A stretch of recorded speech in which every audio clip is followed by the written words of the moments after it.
A family sitting around a dining room table in a house in Beaverton, Oregon. A nice house, the kind that has good bones and a well-kept yard and furniture that is expensive without announcing itself. At the head of the table is a woman who is 60 years old, silver-haired, wearing a cardigan her late husband gave her for their last Christmas together. Her son is there, her daughter-in-law, her 2 grandchildren. 14 and 11 years old, they are planning a family vacation, the woman at the head of the table. That is me, Winifred Cole. Though everyone has called me Winnie since I was 4 years old, is listening to her family describe a trip to Italy. 2 weeks, Florence, Rome, the Amalfi Coast, a private villa for 6 nights, first-class flights. Her daughter-in-law is reading the total from her phone, $31,200. The daughter-in-law sets the phone down with the careful expression of someone who has already decided something and is waiting for the right moment to say it. She looks at her husband. Her husband looks at the table. The 14-year-old boy looks at his grandmother with an expression I have come to recognize over the past 18 months, a mixture of affection and the particular pity that teenagers reserve for people they have decided are limited. He says, "It's okay, Grandma Winnie. You don't have to come if it's too much. He means money, he is not being cruel. That is the thing I want you to understand from the very beginning. Bryce is not a cruel boy. He is 14 and he is absorbed." Over the past year and a half, a certain story about his grandmother, a story that his parents did not exactly tell him but did not exactly correct either, and he is operating from within that story with genuine if misguided kindness. The story is this: Grandma Winnie is the poor grandma, not impoverished, not struggling, just less than Sharon's mother Constance, who lives in Lake Oswego in a house with a heated driveway and takes the grandchildren on cruises, and bought Bryce a drone for his birthday that cost more than most people's monthly car payments. Less than the image of wealth that Sharon had grown up with, and carried into her marriage, and measured everything against. Grandma Winnie drives a 12-year-old Subaru. Grandma Winnie wears the same coat she has worn for 7 years. Grandma Winnie, when asked if she wanted to join the family ski trip 18 months ago, said the timing wasn't ideal, which was true. Because she had been recovering from a minor procedure and her doctor had advised against it, and somehow this became the founding narrative, she can't afford it, I had let it stand. That is my honest confession, and I am not proud of it. I had let the assumption settle into the family's understanding of me because, and this is going to sound strange, I found it restful. Edward had always handled our finances, 35 years as a senior accountant for a Portland firm. 32 years of careful investing, a man who understood money the way other people understand music, intuitively, precisely, with a pleasure in the doing that was its own reward. When he died 4 years ago, I inherited everything. And everything turned out to be considerably more than most people would guess from looking at my 12-year-old Subaru. I had not hidden this. I had simply not announced it. The difference felt important to me. Though I understand now that to the people around me it had the same practical effect, let me tell you about Edward first, because Edward is the whole reason this story ends the way it does. Edward Allen Cole was 64 years old when he died. A heart attack on a Tuesday morning in February, the kind that does not give you time to say the things you meant to say. He had been my husband for 36 years. He was the kind of man who remembered birthdays and fixed things without being asked, and made a sound like a small satisfied when he was reading something he found particularly good. He was meticulous about money not because he was miserly, but because he found it genuinely interesting. The way numbers could be made to serve a life, the way patience compounded into something real over time. He taught me a great deal. Not everything, because he had always taken care of the larger picture, and I had let him, which was perhaps not wise in retrospect, but enough. Enough to understand what he had built over 35 years of careful work and 32 years of conservative investment. Enough to know that when my son's daughter-in-law read $31,200 from her phone, she was describing approximately 1/4% of what Edward had left me. I want to tell you about Edward's system, because it explains what I mean when I say the money was considerable. Edward was not a man who made dramatic financial moves. He was not the kind of person who bought cryptocurrency or invested in startups or tried to time the market. He was the kind of person who read the same 3 finance books every 5 years, updated his spreadsheets on Sunday mornings, and made consistent, undramatic choices that accumulated over decades into something that looked, from the outside, like very good luck but was actually very good patience. He started investing seriously the year we bought the house, 32 years ago. He put 15% of his salary in every year, increasing it by 2% annually when he could. He diversified conservatively. He never touched it except to rebalance. He used to say, "The secret to building wealth is to be boring about it for a very long time." He was boring about it for 32 years, when he died. I sat with James Osei for an afternoon, and James walked me through the statements. I had known, in general terms, that Edward had managed things well. I had not known, in specific terms, how well. When James showed me the total, I said, "Edward, you absolute rascal." He would have been so pleased. I did not tell Gregory or Sharon the total. I did not tell anyone except James and, eventually, Harriet, who said, "Winnie, good grief," and then, "Well, that explains the Subaru, doesn't it?" It does. Edward drove a 12-year-old Subaru because he genuinely did not see the point of spending $60,000 on a car when the one he had worked perfectly well. I drive it now for the same reason, plus the sentimental one I already mentioned. Plus, I will be honest, the clarifying function that I described to Bryce. A 12-year-old Subaru tells you something about the people around you. It tells you who would be here if it were a newer car and who is here regardless. That information is useful. It has been particularly useful in the 18 months since the ski trip. I looked at my grandchildren across the table, Bryce, 14, with Edward's forehead and Gregory's mouth, already trying to let me down easy. Chloe, 11, drawing something on the back of the vacation brochure, not paying attention yet. I thought about the past 18 months. The ski trip. The comment Sharon had made to Constance at Christmas. I had not been meant to hear it. But the kitchen acoustics in Gregory's house are better than Sharon realizes, about how Gregory's mother was comfortable but not really in their bracket. The way Bryce had started. Gradually and without anyone pointing to the exact moment it began, to speak to me in the slightly louder, slightly simpler way that people sometimes use with the elderly or the financially limited. I thought about Edward, who would have found all of this very funny and also, under the funny, quite sad. Then I thought about what Edward would have done. "Actually," I said, setting down my coffee cup, "I'd like to come." Sharon looked up. "The Italy trip," I said.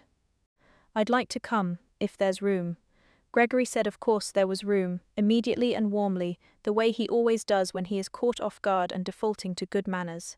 "And I'd like to pay for it," I said. The table went quiet. "All of it," I said, "the flights, the villa, everything. Consider it an early gift." Sharon said very carefully, "Winnie, we couldn't ask you to." "You didn't ask," I said. "I'm offering, let me see the phone." She passed it over. I looked at the total. $31,200, I said. "This looks right. I'll call James tomorrow. He handles my accounts and have it sorted by the end of the week." Nobody spoke for a moment. Bryce was looking at me with an expression I had never seen on his face before. Not the careful pity of someone letting the poor grandma off the hook.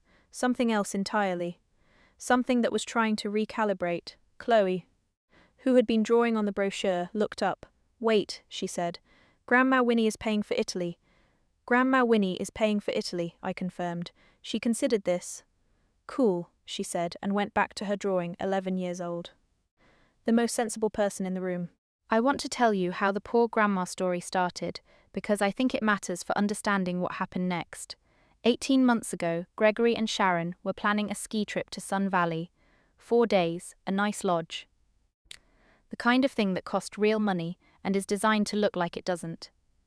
They invited me, the way they invite me to most things, in the slightly performative way of people who expect the answer to be no and want credit for having asked. I said the timing wasn't ideal. This was true. I had had a minor cardiac procedure 6 weeks earlier, a routine ablation, nothing dramatic.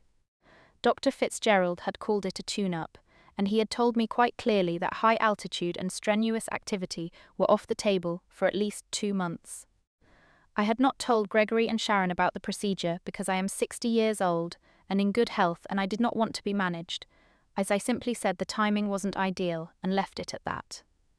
What I did not anticipate was what they did with the spice I left.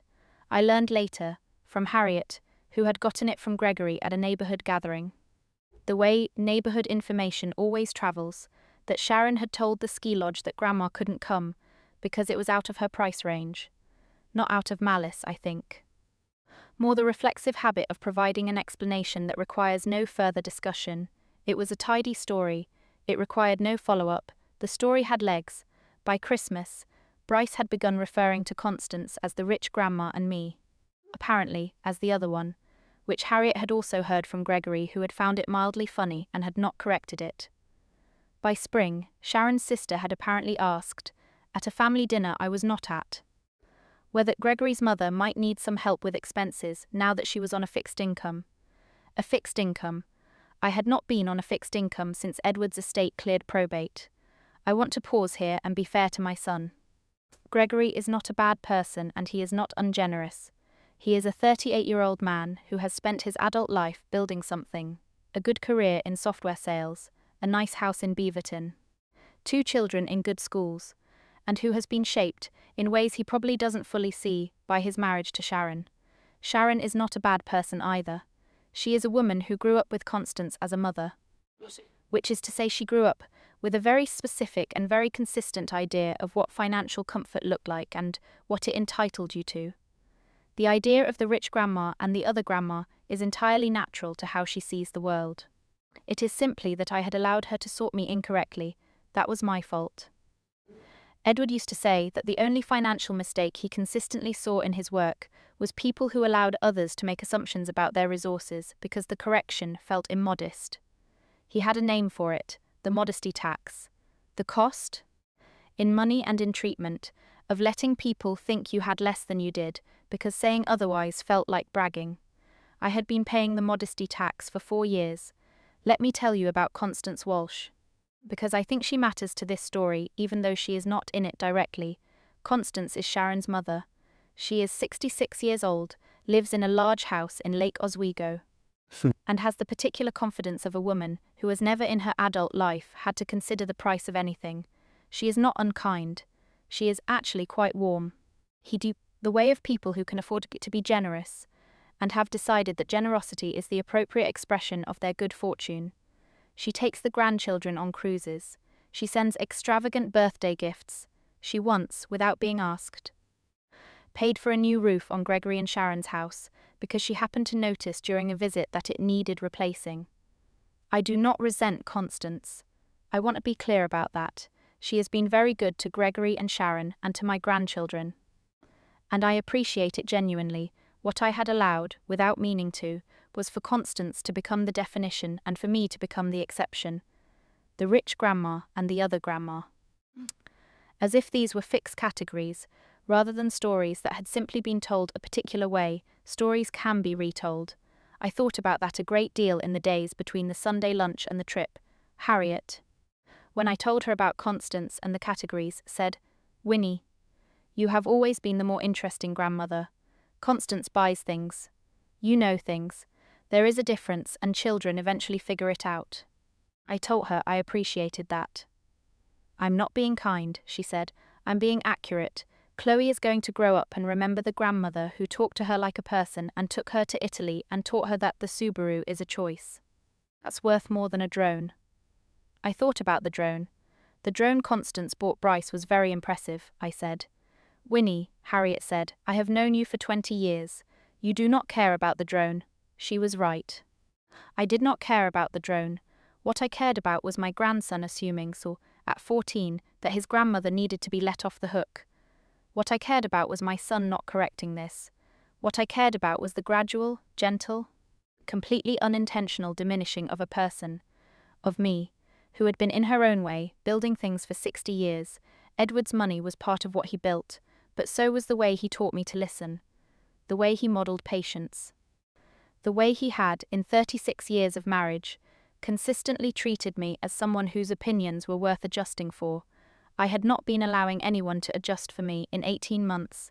That was what the Italy offer changed. After the Italy offer, I called Harriet. Harriet has lived next door for 20 years. and has been my closest friend since the February afternoon when Edward first brought me to see the house ants, and she appeared over the fence with a plate of cookies and an opinion about the gutters. She is 63, recently retired, and constitutionally incapable of softening things when the truth is more useful. I told her what had happened at the Sunday lunch. Good, she said. I told her I felt slightly odd about it, not guilty. Exactly, but something adjacent. Like I had been keeping a secret and had now released it in a way that might feel pointed. Winnie, she said, you did not keep a secret. You did not announce your net worth at the dinner table, which would have been vulgar. There is a difference between privacy and deception, and you have been on the right side of that line. What you did on Sunday was simply stop letting other people fill in the blanks incorrectly. I thought about that. Also, Harriet said, $31,000 for 2 weeks in Italy is frankly a reasonable amount and you should enjoy yourself. I told her I intended to. I should tell you about the week between the Sunday lunch and when I called James. Because it was not as simple as it might sound. I did not immediately feel triumphant after offering to pay for Italy. What I felt, driving home from Gregory's house that Sunday, was something more complicated. A mixture of things that took me several days to sort through. There was satisfaction, yes. The look on Bryce's face when he was trying to recalibrate, that was real. But there was also something that was not quite regret and not quite guilt but lived in the same neighborhood. I had allowed a story to settle for 18 months. I had made a choice. Privacy, modesty, the avoidance of something that felt like showing off. And that choice had had consequences I had not fully anticipated. My grandson had been speaking to me in the voice you use for people who are managing. My son had not corrected this. My daughter-in-law had sorted me into the wrong category and arranged the world accordingly. These things did not happen because my family was cruel. They happened because I had left space and other people had filled it. I called Harriet on Sunday evening. She said, "Tell me everything," I told her. She was quiet for a moment. Then, "How do you feel?" "Strange," I said. Like I opened a window I had forgotten was there. Harriet said, "Winnie, I have watched drive that Subaru for 4 years, and I have watched your grandchildren slowly sort you into the wrong category, and I have said, more than once, that you should do something about this.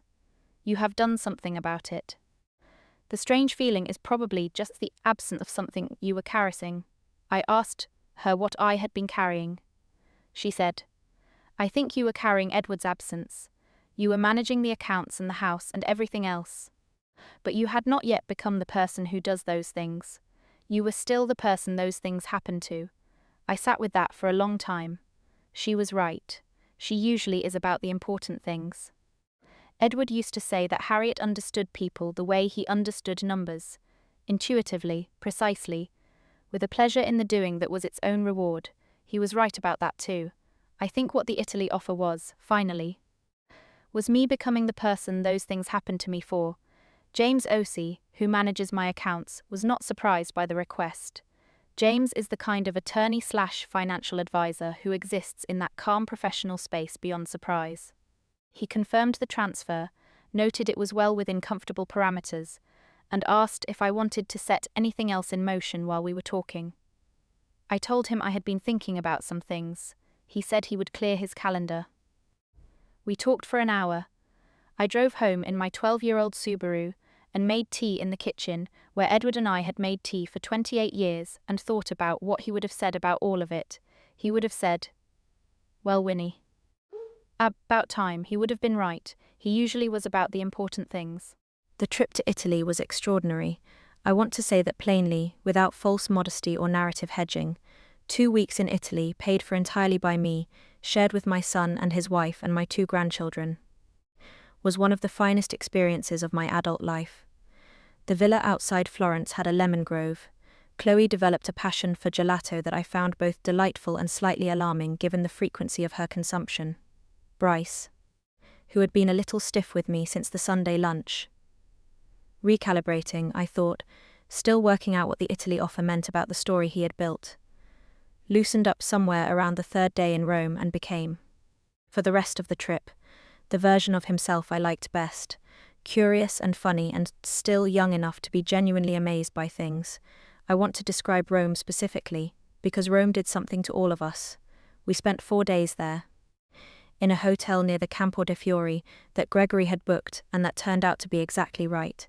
Small rooms but beautiful ones. And breakfast on a rooftop with a view that Chloe said looked fake. The way she means it when something is better than she expected. Bryce, who had loosened considerably by this point, became obsessed with the history. This surprised me and I think surprised Gregory too. He had been at home, primarily interested in his phone and the social architecture of his 9th grade class. In Rome he was interested in everything. He stood in the forum and asked me questions about the Republic that I could mostly but not entirely answer.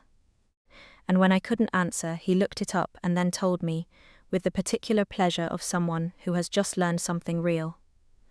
I taught him what I knew about the Republic. Edward had been a reader of history. And the books had been in our house for 30 years. And you absorb things over 30 years, even when you are not consciously studying. On the second day in Rome, Bryce and I fell behind the others at the Colosseum. Sharon and Gregory were navigating something with Chloe up ahead, and Bryce and I stood looking at the structure for a moment in comfortable quiet. "It's still standing," he said. Which was not the most sophisticated observation, but which I understood completely. "Things built carefully tend to," I said. He looked at me. "Grandpa built things carefully," he said. It was not a question. "He did," I said. "In every sense." Bryce nodded. He looked back at the Colosseum. "I think I want to learn more about money," he said. "Like how it actually works. Not just spending it." I looked at my 14-year-old grandson in the Roman morning, making this announcement with the seriousness of someone who has just decided something real. "I think that's an excellent idea," I said. "Would you teach me?" I thought about Edward, the Sunday mornings with the spreadsheets. The same 3 books read every 5 years. 32 years of being boring about it in the best possible way. "Yes," I said, "I would like that very much." We caught up with the others. Gregory looked between us and raised an eyebrow, and I shook my head slightly, meaning, later. He nodded. Later, on the rooftop at breakfast, Chloe announced that she wanted to live in Italy when she grew up and be a gelato scientist. We did not discourage this. Sharon was different on the trip. Not transformed. I am not going to pretend that 2 weeks in Italy resolved everything, because it did not.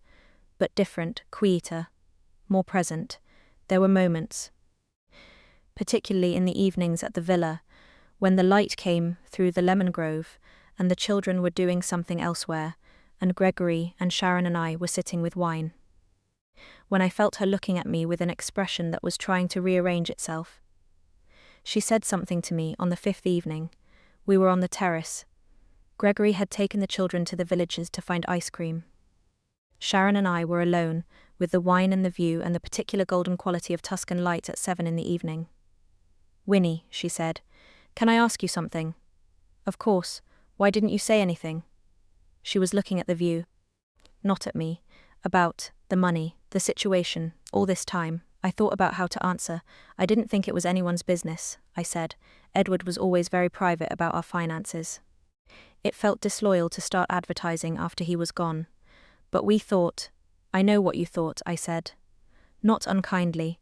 "I heard what you said to your mother at Christmas.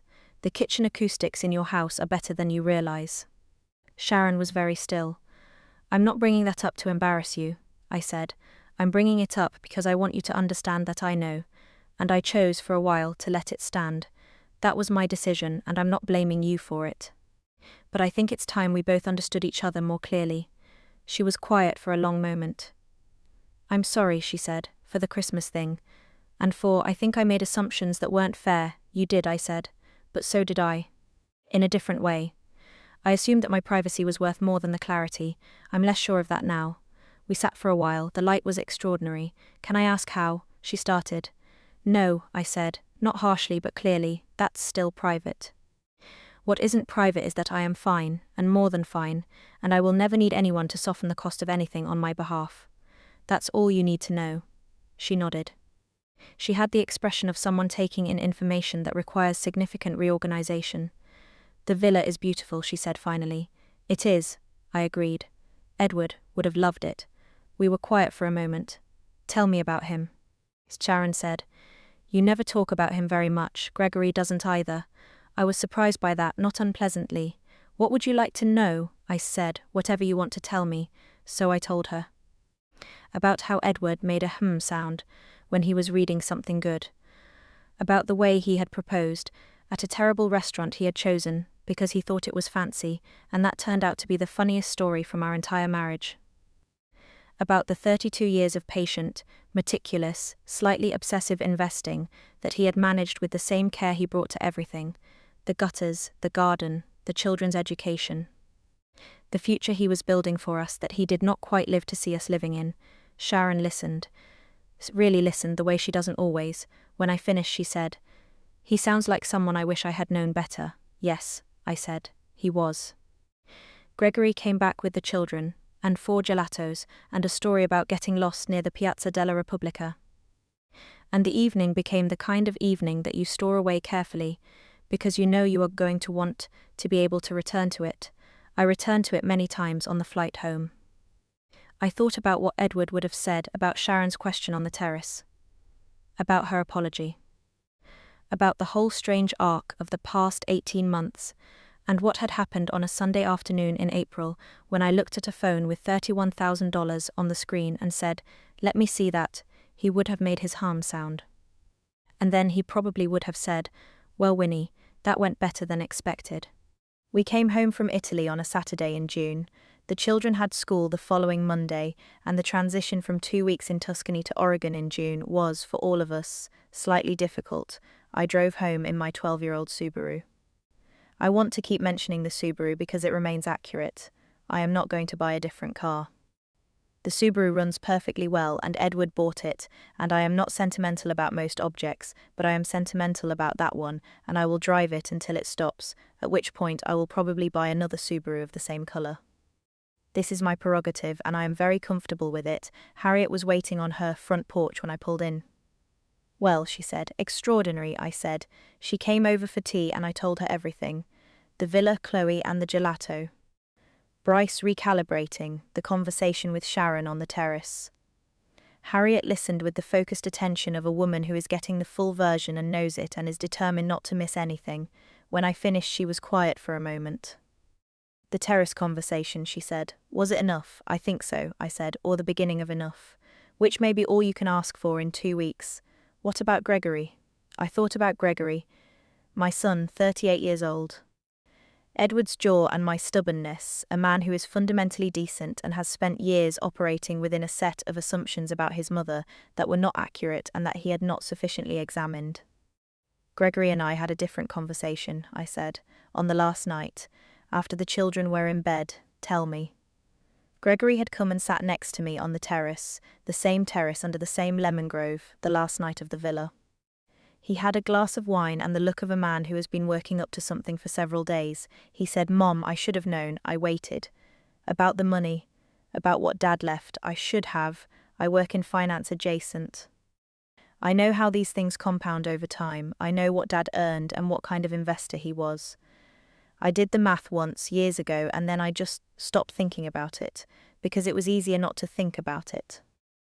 And then the ski trip and the story kind of settled, and I let it settle, and that was wrong." "Yes," I said, "it was. I didn't correct Bryce," he said. "The things he said, the way he talked to you sometimes, I didn't correct it." "No," I said. "I'm sorry, Mom. There are apologies and there are apologies. There are the ones that explain and minimize and circle around the central thing without quite landing on it. And there are the ones that arrive directly at the point, without decoration. And sit there, Gregory's was the second kind. I know you are," I said, "and I know you will correct it going forward. That's what matters." He asked me then, carefully. The way he asks things, when he is aware he might be overstepping, whether I would consider talking to him about the finances, not the specific numbers, just the shape of things, so that he understood. I thought about it. "Not tonight," I said. "But, yes, I think it's time." We talked the following week. James joined the call at my request to handle the parts that required professional precision. By the end of it, Gregory understood the shape of what Edward had built. Not the specific numbers, those remain private, but the shape, the 35 years and the 32 years, and the patience that had compounded into something that would, if managed correctly, serve our family for a long time.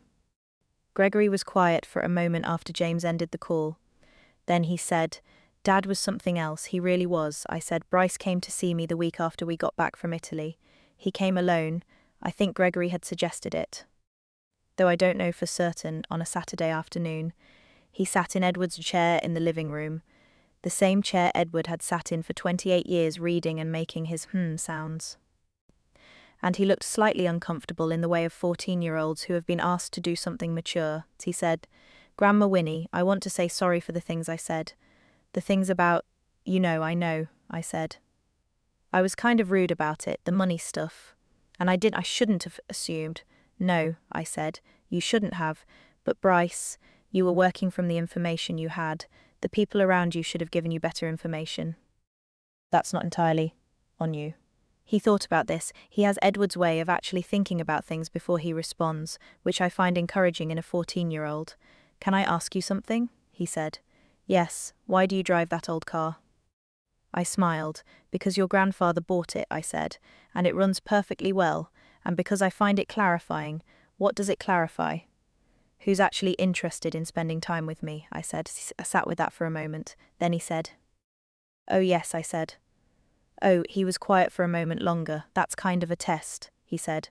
"Everything is kind of a test," I said. "Most of the time nobody tells you you're taking one." He nodded slowly. I could see him fitting pieces together. "Grandma Winnie," he said, after a moment. "Yes? Are we okay?"